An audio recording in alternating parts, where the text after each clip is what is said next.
Hello everyone, কেমন আছো তোমরা সবাই? আশা করছি তোমরা সবাই খুবই ভালো আছো। আর আমার শরীরটা না কিছুদিন ধরে একদমই ভালো নেই, তো সেই কারণেই তোমাদের সাথে ব্লগ ভিডিও আমি শেয়ার করতে পারছি না। তো চলো ভিডিওটা দেখতে থাকো, তোমরা জানতে পারবে আমার কি হয়েছে। Hello everyone, good evening, welcome back to my channel Monalisa blog. তো দেখো গাইস, আজকে সকাল থেকে ভিডিওটা শুরু করিনি, কারণ সকালবেলার এই প্রত্যেক দিনের কাজকর্ম আর কি দেখাবো। তো সেই কারণে এখন রেডি হয়ে একটু বেরোচ্ছি, একটু ঘুরতে যাচ্ছি। তো তাই জন্য এখন থেকে ভিডিওটা শুরু করছি, তো তোমরা দেখতে থাকো। আর বাজার কলকাতা থেকে এই ড্রেসটা কিনেছি, তো কেমন লাগছে কমেন্ট করে জানিও। তো আমার মানে এতটাই শরীর খারাপ যে তোমাদের সাথে কিছুদিন ধরে কোনো ব্লগ ভিডিও আমি শেয়ার করতে পারিনি, কারণ আমার এতটা পরিমাণ ঠান্ডা লেগেছে। ঠান্ডা লেগে জ্বর, সর্দি, কাশি প্লাস টনসিল হয়ে গেছে। তো 3-4 দিন ধরে তাই কোনো ব্লগ ভিডিও তোমাদের সাথে শেয়ার করতে পারিনি। চেষ্টা করব যাতে এরপর থেকে এরকমটা না হয়, ডেলি ভিডিও যাতে তোমাদের সাথে শেয়ার করতে পারি সেটারই চেষ্টা করব। তো দেখো রেডি হয়েছি, হ্যাঁ একটু যাচ্ছি ঘুরতে। আমরা 4 জন মিলে, 4 জন বলতে আমি, আমার বর, মুনাই আর শিবুদাও আছে। তো আমরা 4 জন মিলে রেডি হয়ে একটু যাচ্ছি ঘুরতে। অনেকদিন ধরেই কোথাও যাওয়া হয় না, তাই ভাবলাম একটু বেরিয়ে পড়ি আজকে। আর এটা কিন্তু আমার শরীর খারাপের আগেরই একটা ভিডিও, যেটা তোমাদের সাথে এখন শেয়ার করছি। তো শরীর খারাপের জন্য তো ভিডিও এডিটিং করা হয়নি, তো আর তাই দেওয়াও হয়নি। তো এই ভিডিওটা তাই এখনই তোমাদের সাথে শেয়ার করছি। তো চলো দেখি। তো আমার পতিদেবও কিন্তু নতুন জামা পরেছে, দেখা নতুন জামা পরেছে পয়লা বৈশাখে। আমার বাড়ি থেকে ওকে এটা দিয়েছিল, তোমাদেরকে তো ভিডিওতে দেখিয়েছি। তো এই জামাটা আজকে এই ভাঙলো ফার্স্ট।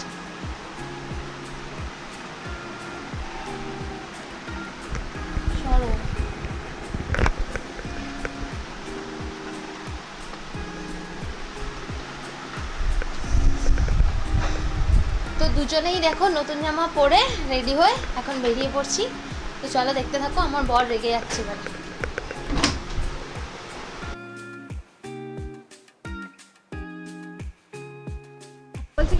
গিয়ে বলবো, গল্প হবে। এই যে এদের সাথেও এরাও এসছে আমাদের সাথে, একসাথে আমরা সব ঘুরতে যাচ্ছি। বলতে যাচ্ছিল মানে হাই কর, হাই কর, একসাথে বেরিয়েছি প্ল্যান করে। হ্যাঁ হ্যাঁ, সরি ভুল বলে ফেলেছি। তারপর এখানটায় একটু দাঁড়িয়েছিলাম, কারণ রোল কিনছিলাম। তো শিবুদা বললো এখান থেকে একটু রোল কিনে নিই। রোল কিনে তারপরে একদম টাউনশিপের নদীর ধারে গিয়ে ওখানে বসে বসে খাবো হাওয়া খেতে খেতে। তো তাই এখানটা দাঁড়িয়ে একটু রোল কিনছিলাম। তারপর দেখো আমাদের রোলগুলো রেডি হয়ে গেছিলো, ভাইগুলো সুন্দর করে প্যাক করে দিচ্ছিল। আর হ্যাঁ, আমরা নিয়েছিলাম হচ্ছে এগ চিকেন রোল। তো এই রোলগুলো মানে এগ চিকেন রোল নিয়েছিলাম আর কি। আর আলার রোলটা খুবই ভালো খেতে। যারা যারা যারা হলদিয়া থেকে আমার ভিডিও দেখো, যদি কেউ থাকো, তো তোমরা অবশ্যই আলা থেকে রোল খেও। আলার রোলটা খুবই ভালো খেতে হয়। আর অন্য জায়গার রোল না আমার খুব একটা ভালো লাগে না। আর এখানে দেখেছি লোকাল যে সমস্ত দোকানগুলো আছে, সেখানে না রোলের মধ্যে না আলু দিয়ে দেয়, যেটা আমার একদম পছন্দ নয়। আর আলা হররোজ আমাদের এখানে এই 2-3টে দোকান আছে যেগুলোর রোলটাও ভালো, মানে আদার্স খাবারগুলোও ভালো টেস্টি করে। তো যাই হোক, তারপর দেখো চলে আসলাম এই নদীর ধারে। তো নদীর ধারে এসছি, আর এই টাইমটায় না জোয়ারও ছিল। তো খুব ভালো লাগছিল। সবাই দেখো জলের মধ্যে দাঁড়িয়ে আছে, আমিও তাই গেছিলাম। আর আমি বোকার মতন গেছি বুট পরে, পুরো বুটটাই আমার গেল ভিজে।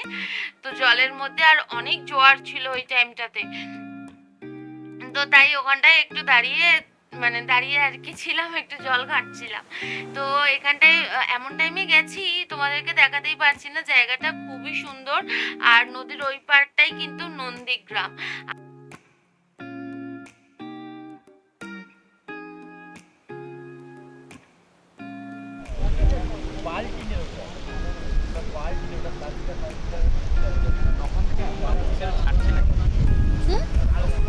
টাইম আছে ভেসেলের, এখন আর ভেসেল নেই মনে হয়। 8টা পর্যন্ত আছে।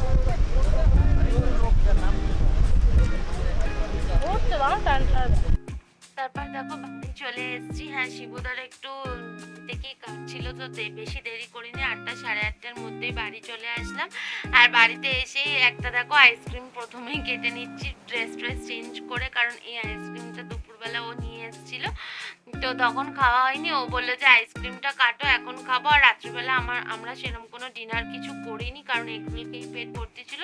তো তাই এসে দুজনে একটুখানি আইসক্রিম নিয়ে নিচ্ছিলাম, আইসক্রিম খাবো বলে। আর একটা দুর্ঘটনাও ঘটে গেছে যাওয়ার সময়, তাই আর বেশি লেটও করিনি, তাই জন্য তাড়াতাড়ি চলে এসেছি। একটু ভয়ও পেয়ে গেছিলাম আর কি। তো দাঁড়াও বলছি কি ঘটনা ঘটেছে না ঘটেছে, তো চলো দেখতে থাকো। তো হ্যাঁ, যেটা বলবো ভাবছি, তো আজকে আর একটুর জন্য মানে অ্যাক্সিডেন্ট হতে হতে বেঁচে গেছি। মানে যাওয়ার সময় একটা মানে মারুতি মানে 4 চাকা ছিল আমাদের পিছনে, তো হট করে আমাদেরকে ওভারটেক করে এগোতে গিয়ে পুরো মানে এটাকে কী বলে, গাড়ির যে সাইলেন্সার আছে, তো সাইলেন্সারের ওখানে তো পাদানিটাও থাকে, তো আমার পাটা ছিল, তো পুরো একদম গা ঘেঁষে মানে বেরিয়ে গেল গাড়িটা।